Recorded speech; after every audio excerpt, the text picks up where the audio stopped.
महाराष्ट्र शासन कृषी विभाग यांच्या वतीने भारतरत्न डॉक्टर एम.एस. स्वामीनाथन यांच्या जन्मशताब्दीनिमित्त शाश्वत शेती दिनाचं आयोजन भारतरत्न डॉक्टर बाबासाहेब आंबेडकर भवन राजापूर येथे नुकतेच पार पडले। यावेळी या कार्यक्रमासाठी उपविभागीय कृषी अधिकारी रत्नागिरी सन्मान्य श्री शेख सर उपस्थित होते।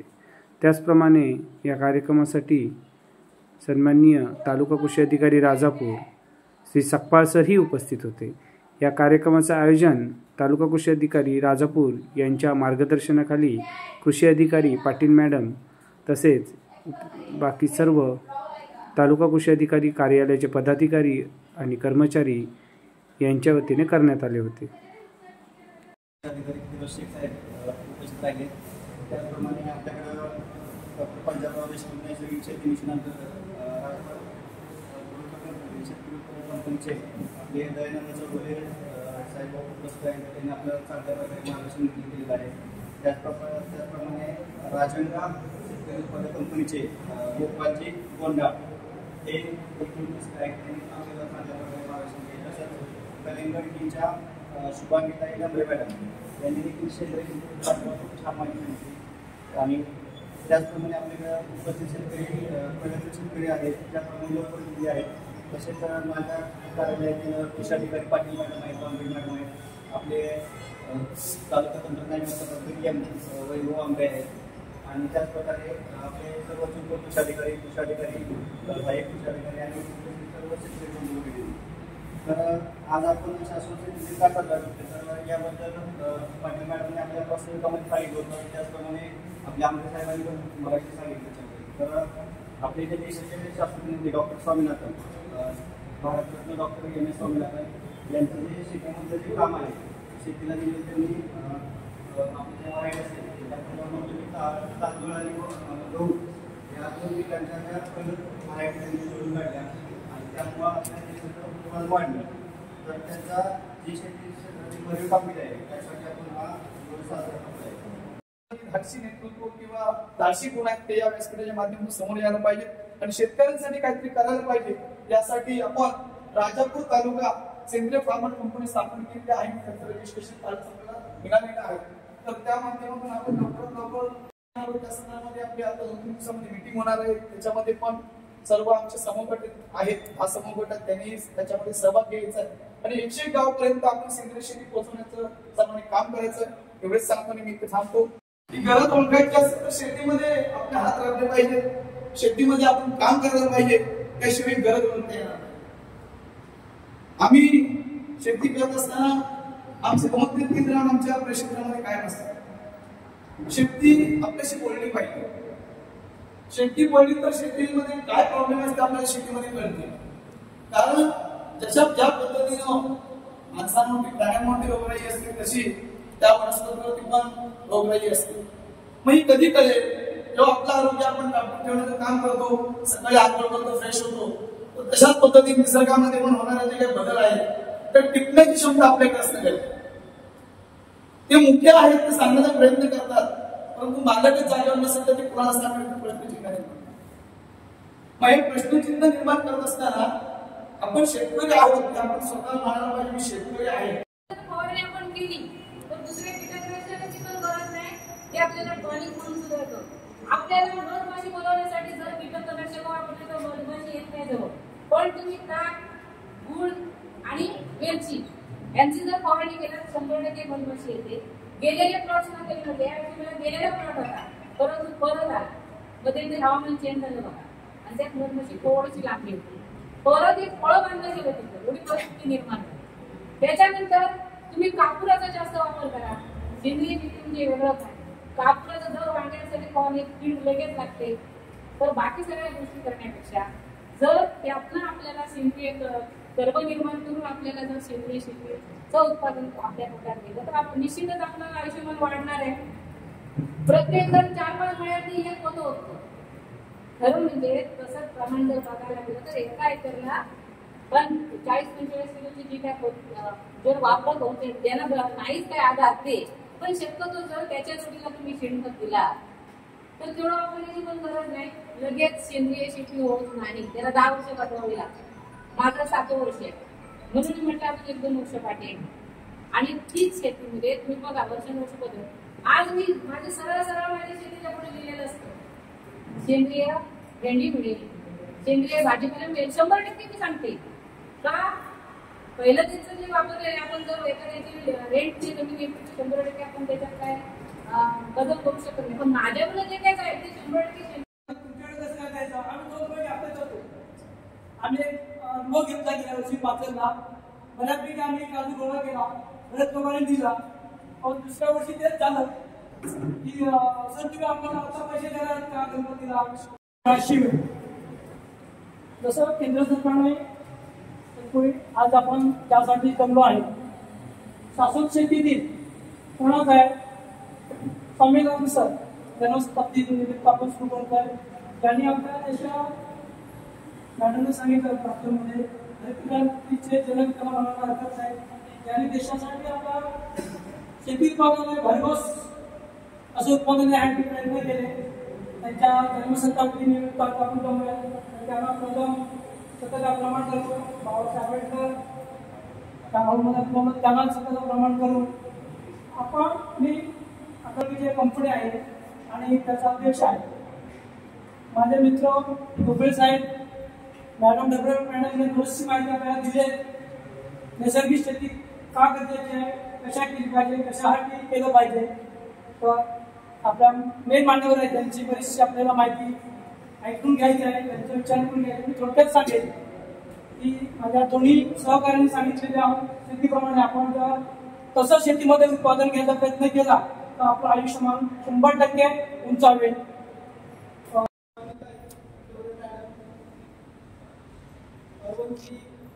साहेब, साहेब, आमचे तालुक्याचे तालुका अधिकारी मोदी सप्ताह साहेब आणि त्यांची सर्व टीम, त्याचप्रमाणे या कार्यक्रमाला उपस्थित सर्व राजापूर तालुक्यातील सर्व प्रगतशील शेतकरी, नागपूर कंपनीचे सर्व अध्यक्ष, उपाध्यक्ष, सभासद, भागधारक, सगळे लोकप्रतिनिधी, पंचायत समितीचे सर्व अधिकारी या ठिकाणी उपस्थित आहेत.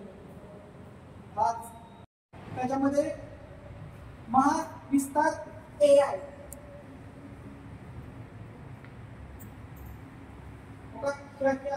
अशा आहे ते सर्वांनी महाविस्तार ऍप डाउनलोड करा. सर्व शेतकरी बंधूंनी हे डाउनलोड करा. खूप महत्वाची माहिती आहे.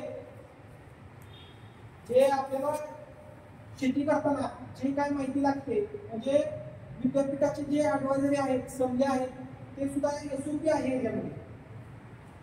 आता ते ओपन केलं डाउनलोड करायचं.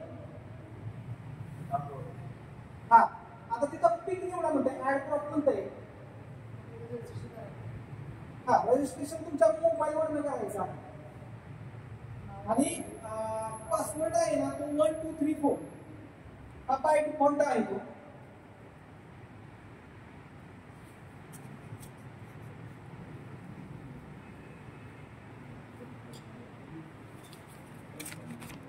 तुला आता आतवर केल्यानंतर तुला अगोदर हा ऍप आहे माहिती तुला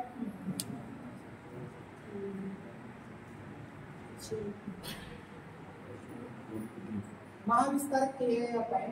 त्याच्यामध्ये रजिस्ट्रेशन तुमच्या मोबाईल नंबरवरती करायचं. मोबाईल नंबरवरती केलं की बाय डिफॉल्ट 1 2 3 हा तुमचा पासवर्ड आहे. तो तिथे टाकला की अशी स्क्रीन ओपन होते.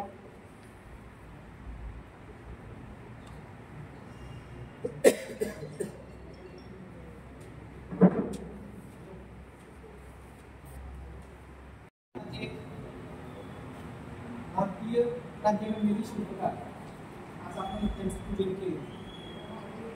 भारतरत्न डॉक्टर बाबासाहेब आंबेडकर.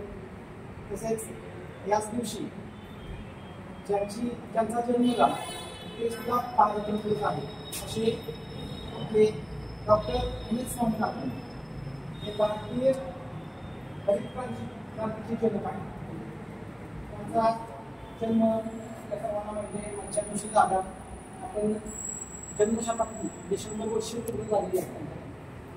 आजच्या या शाश्वत शेती दिनाच्या निमित्तानं आज या ठिकाणी जो आपण शाश्वत दिनाचा कार्यक्रम घेत आहोत, या कार्यक्रमाला उपस्थित राजापूर सेंद्रिय ॲग्रो फार्मा प्रोड्युसर कंपनीचे अध्यक्ष दयानंद चौधरी साहेब, त्याचप्रमाणे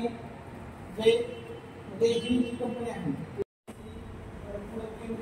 विद्यार्थ्यांची TPT म्हणजे जेनेटिक्स प्लांट ब्रीडिंगमध्ये त्यांच्या विशेष कमी टिकून घेतलेली आहेत आणि ते पेशेंट शास्त्रज्ञ होते आणि त्यांनी त्यांचं मेन काम आपल्या ज्या भारतातील जो हा त्या दुष्काळी परिस्थितीमध्ये अन्नधान्याचा पुरवठा या मोठ्या संख्येला करण्यासाठी, लोकसंख्येला पुरवठा करण्यासाठी त्यांनी महत्वाचं काम केलं. त्यामध्ये त्यांनी गहू आणि भाताच्या ज्या हाय यील्डिंग व्हरायटीज आहेत त्या विकसित केल्या आणि त्या विकसित केल्या त्याच्यामुळं आपल्या भारताची भूक आहे त्या भागवू शकली. म्हणजे आपण म्हणतो की त्यावेळेस त्या कालावधीमध्ये आपल्या महाराष्ट्रामध्ये मुख्यमंत्री सुद्धा वसंतराव नाईक साहेब होते. त्यांनाही आपण महाराष्ट्राचे भारतीय क्रांतीचे जनक म्हणतो. ते महाराष्ट्रात जगातले कोण आहे नॉर्मन बोरला, त्यांना जगाचे त्यांनी पण हाय यील्डिंग व्हरायटी करण्यासाठी त्यांचं पण योगदान महत्वाचं आहे. म्हणजे त्याचा फटका किंवा ज्या हाय यील्डिंग व्हरायटीज वापरल्या गेल्या त्या पंजाब, हरियाणा आणि उत्तर प्रदेश त्या ठिकाणी त्यावेळेस हाय यील्डिंग वापरून किंवा कीटकनाशकं आणि रासायनिक खतं वापरून जी त्या भारताची लोकसंख्येची भूक भागवायची आहे ती भूक भागवण्यासाठी त्यांनी त्या हाय यील्डिंग व्हरायटीज आणल्या आणि भरपूर प्रमाणात उत्पादन घेतलं. त्यामुळं आपला आता आपण देश बघतो तो अन्नधान्याच्या बाबतीत स्वयंपूर्ण आहे. आणि त्याच्याही पुढे जाऊन त्यांनी ह्या म्हणजे शेतकऱ्यांसाठी बहुमूल्य असं त्यांचं योगदान आहे. त्याच्यामध्ये आपण ऐकवत असेल आपल्याला की स्वामीनाथन आयोग असेल. स्वामीनाथन आयोग काय आहे, तो आयोग का बसवला गेला? 2004 साली जो स्वामीनाथन आयोग आला त्याच्यामध्ये शेतकऱ्यांच्या मूलभूत ज्या अडचणी आहेत, म्हणजे शेती करताना ज्या त्यांना अडचणी येतात त्याचा अभ्यास करण्यासाठी स्वामीनाथन आयोग स्थापन केला गेला. त्याचप्रमाणे आपल्याला कृषी विभागाच्या माहिती पोर्टलवरच्या ज्या नवीन नवीन ज्या स्कीम आहेत किंवा नवीन नवीन अवजार आहेत त्यामध्ये जे ग्रास कटर आहे तो जास्त प्रमाणात गवतांचं प्रमाण जास्त वाढत आहे. तर तुम्ही तिथं ब्रश घेतला पाहिजे. परत तुम्हाला ज्या काही अवजार लागतात शेतीच्या दृष्टीने, त्या ट्रॅक्टर असेल, पॉवर टिलर असेल, स्प्रे पंप आहे, अशीही त्या तुम्ही त्या माहिती पोर्टलवर अर्ज करून त्या ठिकाणी त्याचा लाभ घेऊ शकता. ठिबक तुषार सिंचन सांगितलं आपल्या तालुक्यासाठी ठिबक तुषार सिंचनमध्ये पण आपण केलं पाहिजे. कारण आपण बघतो फेब्रुवारी मार्च एप्रिलच्या दरम्यान आपल्याला पाण्याचा तुटवडा जाणवतो. त्यावेळेस आपल्याला तुषार सिंचन किंवा ठिबक सिंचनाचा वापर करून आपण आपली फळबाग असेल. मी आता माझ्या जळगावला तपासणीला गेलो होतो तर त्या ठिकाणी जे ऊसाची पिकं आहेत मका, तुमची ज्वारी ही सुद्धा ठिबकवर काढतात, ठिबकवर काढतात. आपल्या इकडं फळबागेला सुद्धा आपण ठिबक घेऊ. तर जास्तीत जास्त ठिबक सिंचनाचा वापर केला पाहिजे. 80% योजना आहे, 80% अनुदानाची योजना आहे, त्याचाही आपण लाभ घेतला पाहिजे. मिश्र शेतीमध्ये पण आपण फळ पिकांचा पण वापर केला पाहिजे. म्हणजे आपल्याकडे आमच्या सगळ्यांनी सांगितलं की 100% अनुदानावर ही योजना आहे आणि ज्यांची 2 हेक्टरपेक्षा जास्त जमीन आहे त्याला तुम्ही पावसात खूप यामधून सुद्धा आपण लाभ घेऊ शकता. त्याचप्रमाणे आता तुमचं झालं लागवड झाली, पुढं तुमचं त्याचं उत्पादन घेतलं, तुम्ही प्रक्रिया करायची आहे. PMFBY योजना आहे. साहेबांनी PMFBY योजनेवर सांगितलं की 2 लाखाचा प्रोजेक्ट केला तर तुम्हाला तिथं 10 लाखापर्यंत तुम्हाला अनुदान आहे, 35% अनुदान आहे. 2 लाख केलं तर म्हणजे 35% अनुदानावर आहे. 2 लाखाचा प्रोजेक्ट केला तर 70,000 रुपये तुम्हाला मिळू शकतात. आता ह्याच्या पुढे जाऊन मी सांगतो की तुम्ही जर असं हे क्रेडिट लिंक अकाउंट क्रेडिट म्हणजे बँक लिंक क्रेडिट अकाउंट आहे. पीएमएबीचं जे अनुदान आहे नाही ते तुमच्या शेतकऱ्याच्या अकाउंटवर ते अनुदानाची रक्कम जमा होणार आहे. तर त्याच्यामध्ये तुम्ही त्याला एक जोड देऊ शकता एएन नावाच्या योजनेची. एएन म्हणजे काय, कृषी पायाभूत सुविधा दिली योजना. तर त्याच्यामध्ये काय आहे, तुम्ही त्या एएन मध्ये जर बँकेकडे अर्ज केला तर त्याच्यामध्ये तुम्हाला प्रक्रिया उद्योग जे आहेत पीएमएबी मध्ये किंवा स्मार्ट मध्ये ह्यामधले ज्या ज्यांनी लाभ घेत नाही त्याच्यामध्ये एएन मध्ये काय आहे, तुम्हाला त्याच्या व्याजदरामध्ये सवलत आहे. म्हणजे आपण जसं तुमच्याकडे सोसायटी आहेत पाठवायला तर त्याच्यामध्ये कसं आपण सोसायटीचं कर्ज देतो 3% रिबीट देतो. त्याचप्रमाणे तुम्हाला एएम मध्ये जर तुम्ही ऍप्लिकेशन केलं तर बँक तुम्हाला 9% पेक्षा जास्त व्याजदर लावू शकत नाही. 9% तुमचा व्याजदर फिक्स होतो आणि त्यामध्ये पण 3% 7 वर्षापर्यंत तुम्ही 3% व्याजदरामध्ये सवलत घेऊ शकता. म्हणजे तुम्हाला ऍक्च्युअली किती भरायचं, 6% व्याजदर भरायचा. त्याच्याच पुढे जाऊन त्याच योजनेला आम्ही तुम्हाला जर समजा एखादा मोठा प्रोजेक्ट उभारायचा आहे तर सीजीटीएमएस म्हणून पण एक स्कीम आहे. तर ती बँकेकडेच त्याचं ऍप्लिकेशन आहे. तर त्यामध्ये तुम्ही 2 कोटीपर्यंत तारण आवश्यकता नाही जर त्या सीजीटीएमएस मध्ये तुमचं जर ऍप्लिकेशन मंजूर झालं बँकेकडे तर ती एक योजना आहे. तर त्याचाही सर्वांनी लाभ घ्यावा. जास्तीत जास्त राजापूर तालुक्यातून जे प्रक्रिया उद्योग आहेत हे जास्तीत जास्त आपल्या इथं उभारले पाहिजे. आणि जेणेकरून तुम्ही जो म्हणजे समजा आंबा तुम्ही घेताय तर ए अँड बी ग्रेडचा जर तुम्ही टेबल पर्पज म्हणून जर वापरला तर सी ग्रेडचा जो आंबा आहे त्यातून तुम्ही त्याच्या एवढेच पैसे कमवू शकता. म्हणजे जो टेबल पर्पज पद्धती सी ग्रेडला तुम्ही जर गेला, सी ग्रेड पासून तुम्ही चांगल्या आंबा पोळी आता आम्ही बघितलं रत्नागिरीमध्ये चांगले प्रोजेक्ट आहेत. आता दोनशे देसाई आहेत पाऊस त्यांच्याकडे गेलो, त्यांचा प्रोजेक्ट मोठा आहे, खूप मोठा. तुम्ही एवढा मोठा त्याला आता छोटासा नरवली म्हणून आहे नागपूरचे तर ते आंबा पोळी तयार करतात, आंबावडी तयार करतात, खूप सुंदर करतात. आणि त्यांचे युनिट कितीचे आहेत तर आता एक नवीन त्यांनी युनिट घेतलेलं आहे 17 लाखाचं. बाकी त्यांचं एक छोटं युनिट आहे की 10 लाखाचंच युनिट आहे. म्हणजे 10 लाख ज्यांची म्हणजे आणि त्यामध्ये पण तुम्ही पीएमएफी मध्ये गेला तर त्याच्यामध्ये तुम्हाला लोनच करायचं आहे. लोन कंपल्सरी आहे. त्याच्यामुळे तुम्हाला जर म्हणजे लोन घेतल्याशिवाय आता दुकानदार किंवा कुठलाही शेतकरी काय करू शकतो. त्याच्यामुळे लोन घेऊन तुम्ही अशा गोष्टी करून आपला